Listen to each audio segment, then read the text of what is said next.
you.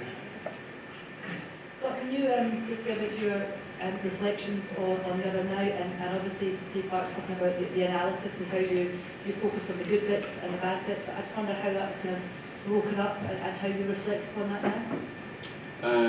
Yeah, first and foremost, we're all in the changing room after the game disappointed ourselves. We thought in the first half we played some really good stuff, and we have to score the goals. I feel like we all know that we have clear-cut chances in the game, myself included, where we have to, come Germany time, we need to make sure that those are hitting the back of the net for sure.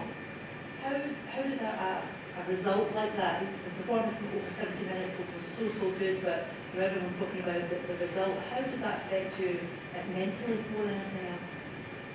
I don't actually think it's necessarily a bad thing. We're on red alert now for every small detail in the game that we want to improve on, and if we go there and win 2-1 or 3-2 or whatever, which deservedly so, we potentially should have won the game. In fact, the 4-0 result was a little bit of an injustice, but you can get complacent, you can get too excited, you can get too ahead of yourself, you take your foot off the gas, and sometimes a little kick in the teeth in the worst thing in the world to get everyone back to the standards that we know we're accountable for.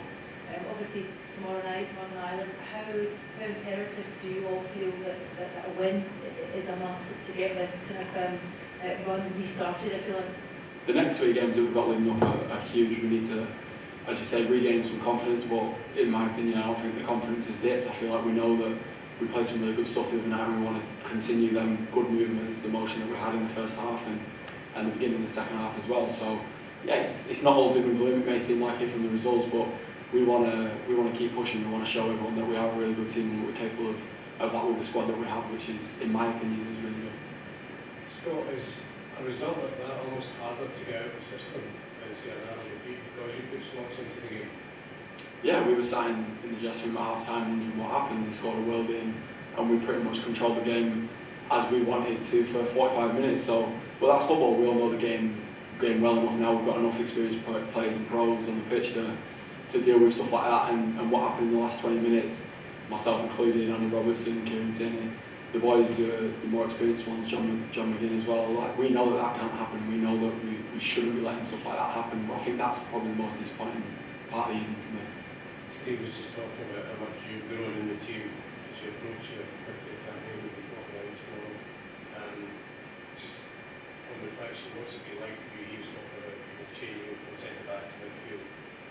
Yeah, I mean, in football you always have to give your best, and whenever you're playing free and you're playing with a smile on your face, majority of the times you go on the pitch and you do well and you do your job, what's been asked of you from the coaching staff. So that's literally all I'm trying to do. I'm not trying to get too carried away with myself and think that I'm bigger than what I am. I know my role in the team and I want to just do that to the best of my abilities, and if that's good enough in Germany and we can pick up really, really good results, then everything's for the team. And still holding belief, obviously, you John again have chipped in with the goals as well, but there are goals in this team despite, the other night missing several chances. No, there is 100%. I think we've seen that before. We're not silly, and we know that there is goals in the team, and obviously they get shared around a lot. Obviously John McGinn scored a hell of a lot of goals for Scotland. I've chipped in here and there, and we want that for the whole squad. We want everyone to be capable of big moments like Kenny McLean's in Norway. And I feel like that's one thing that this squad's got in abundance, is big belief in each other that we're going to go on and do well and never give up. Talk us through that evolution of your playing position for Scotland. How challenging was it initially when you had to play deeper, play at the back at times? Was that something you had to get your head around initially? No, not really, to be fair. The manager asked me if I could do a job bringing the ball into midfield and defending, obviously, whenever the opposition had the ball, and that was fine. It was no problem. I've always seen myself as a number 8 and someone who likes to carry the ball and get into the box and score goals and make things happen. But I'm not going to spit my dummy out and say I don't want to play. Like, that's not been in my nature my whole way growing up through the academy. And I had to play up front in the under-21s a couple of times just because that was what was best for the team. And I look back with great memories of that, and I remember writing on Instagram a couple of times like, I'm happy with a clean sheet, and that was just my role at that time, and there's no problems there. But yeah, you adapt and you change positions, and now I find myself a bit higher up. That said, would it be fair to say you've enjoyed your more attacking role a little bit more, being the goal-scoring talisman of the last campaign? Yeah, I love it. It's my favourite thing.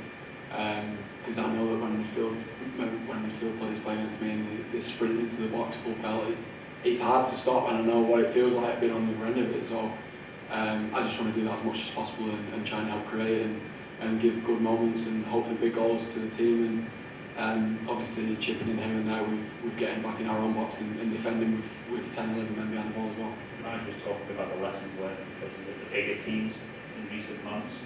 Do you feel as players, those kind of sore results can help you down the line, really to keep you in good stead for the tournament that comes on when you face the bigger names, to prepare you better for that, even though it's going to be sore to take along the way? Yeah, they are sore points to take, but if you actually look at the game, Holland, we were firmly in that game. We had 4 or 5 clear-cut chances that we could score. France, we started really, really well. We had a lot of control of the ball. 3 or 4 set pieces was the thing that killed us. And then the England game was probably the blip where we were probably most disappointed in terms of our performance and the levels that we know we can hit. They weren't there on that night, and for us, they're the ones that we have to look back on with most disappointment. But I feel like the other games that we've had against the so-called the top 8 teams in the world, I don't think we've been too bad. That time, playing as a right centre back and coming up against attacking players, has that given you a bit of a fresh perspective on, you know, attacking yourself and maybe having that bit more freedom in different ways you can attack the box?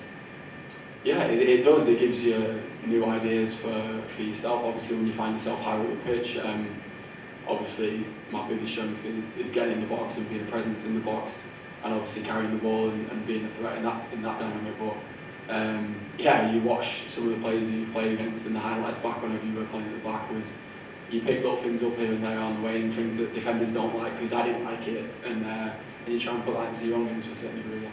Over the weekend, joining the Scottish Football Writers Association International Men's Player of the Year, how much of an honour is that to get that award for the efforts you put in over the past year?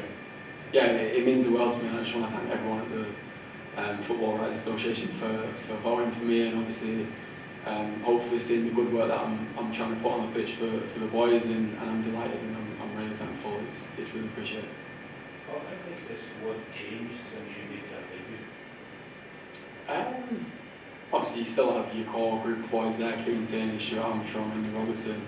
I could name 4 or 5 more, but they're the ones who hold the place together, to be honest, alongside the manager, and we've got such a good group in terms of the camaraderie and the banter and the jokes and stuff like that, that whenever we do go onto the pitch, there's trust in each other, and we know that your mate's going to have you back in tough moments. And I feel like throughout the big games that we've played, the competitive games that we've had that in abundance, to be honest. And those guys that you mentioned, they also came through with you in terms of winning caps, and it's a much more experienced squad now. Yeah, 100%. We've had numerous caps between us now. Obviously, Andy Robertson and John McGinn are the ones who are very high up that ranking, and rightly so. They've been so good for Scotland for so many years now. John McGinn's done incredibly well, and he's such a great character to have around the place. He's almost like the life and soul of the place in terms of keeping everyone together, and the efforts that he puts in the changing room and on the pitch as well shouldn't go unnoticed. And obviously we've got an amazing captain there, Andy Robertson, who is so good in terms of how he approaches the whole group and the dynamics between everyone. Nothing but high praise for both of them. So can I just ask you, if you think Scotland are better prepared for this during the year for the last European Championships? Yeah, the last European Championships was different, like it was during the COVID months, and it was a little bit like coming and going type thing, but obviously now we've got our base camp, we've got obviously everyone's going to Germany, and it feels more like a tournament and something that we're ready for. That's what we train for every single day. Your clubs to perform well, to play in massive tournaments and huge moments like that for the national team, and that's something that I want to go there with full fire in your belly and go for it, no regrets. Last couple, please. Just feel as though that experience helped you going into a subsequent tournament? Yeah, of course. Like we've had the sour moments against Croatia and the tough moments, so we know what to expect, and we don't want them feelings again, and we want to be the most successful Scottish team in history to go there and show that we can do it, and I'm full of belief in the whole team, and obviously the manager and the coaching staff as well. Scott, did you have to be in the game a wee bit the other night after the early book, or what did you make? Yeah, I mean, you do have to. You can't get booked again, because we don't want the dynamic of the team to be upset in terms of me getting sent off for next to nothing. The boys 5'7" and I'm 6'3", 4", and I don't know why a referee wants to put my arms in.